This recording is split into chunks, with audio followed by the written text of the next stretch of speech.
How's Rude? Fine. She's getting married. To Frank Morgan, the guy you had the fight with. What's this about a fight? Nothing. Mother.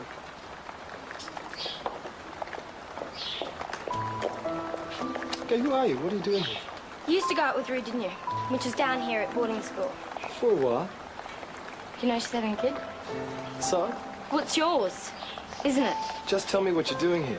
Don't you care? No. She's telling everyone at Summer Bay the baby's Frank's. She pulled that off, did she? You knew she was going to do it. Mm-hmm. And it doesn't worry you. That's what's-his-name's problem, not mine. Well, can you tell him it's not his kid? Why? Because I'm asking you to. And because he's a mate and I don't like seeing him conned. Why don't you tell him yourself?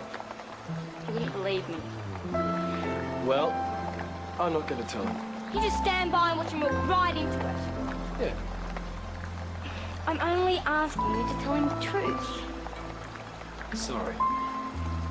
Now, if you don't mind, I have an appointment with my doctor. Gone a bit overboard on the guest list, haven't you? Well, you said ask anyone in Summer Bay who matters. So how does Donald Fisher qualify? He hasn't even got a job anymore. He got reinstated. He pulls a bit of influence with the parents. If he invested, some of them might. All right. McPhee, those tramps from out at your old place? Look, they may look like tramps, but they got a bit stashed away. And they're really popular around here, so if we can get them on side, then maybe they'll talk some of the others into it. All right. I suppose you got a reason for inviting the Franklins as well. Well, they've been here for generations. They're related to just about everyone. No substitute for local knowledge. There's someone else I haven't added to the list yet. Who?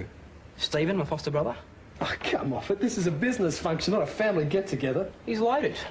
He's got a trust fund from his parents. How much? Well, thousands, but if you don't want him... No, I think we can make one exception. What's she doing here? And don't tell me she's got a trust fund. Bobby? Yes. Well, look, I put her on because I thought you'd want to go. Oh, great. So why don't we just bus-load in some Hell's Angels while we're at it? Oh, come on, I'd give her a buzz. And she wouldn't have been to anything like this before. Forget it. What's the hassle? No hassle. I just want her off the list. Oh, she's probably already got the invite. Well, then you tell her it's cancelled. You tell her it was a mistake. Anything you like, as long as you get one thing into her head. She's not invited. Stupid rednecks. What happened? We've lost the venue. The hall leaked with all the rain last week and they've just realised the carpet's rotten. They won't have time to replace it. Sometimes I wonder why I bother. Hey, g'day. I just dropped in to say I got your invite. Tell us about it. We've got problems with the venue. We mightn't be able to hold it there. Oh, might be a blessing in disguise. Really? Oh, don't get me wrong. Look, I'm right behind what you're doing. It's just that it's a small town, you know, and sometimes people get a bit sus when you lay it on too thick. That's your professional opinion, is it, Alf? Like I said, I'm right behind you. I just thought you might like to hear from a bloke who's lived and worked in Summer Bay all his life.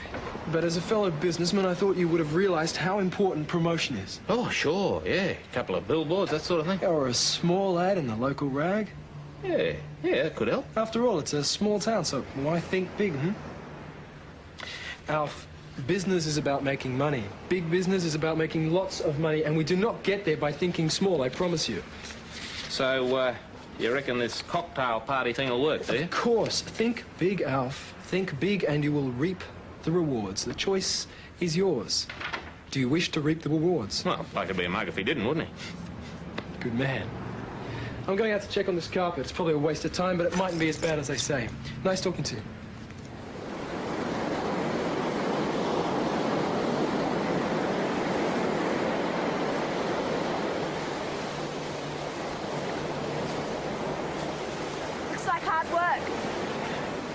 Clears my head before I hit the office. That's tough luck about the hall being no good for the party. Your dad tell you? Yeah. There aren't exactly 100 other places we can use around here. I know. Just wish I knew of somewhere, but I don't. Unless... What?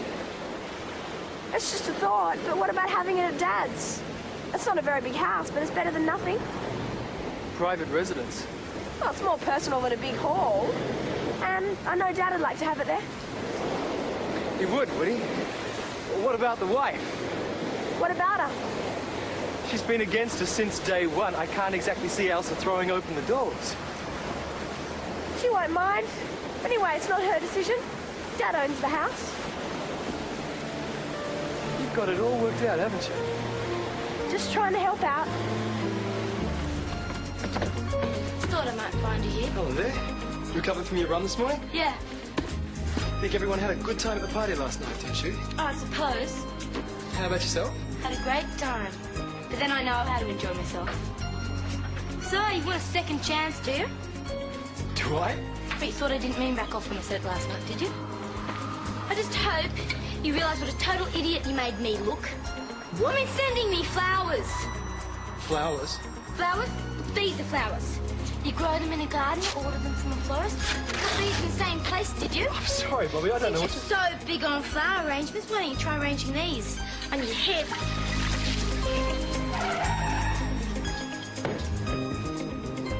You made me look stupid. I'm just returning a favour. Makes us equal, I reckon.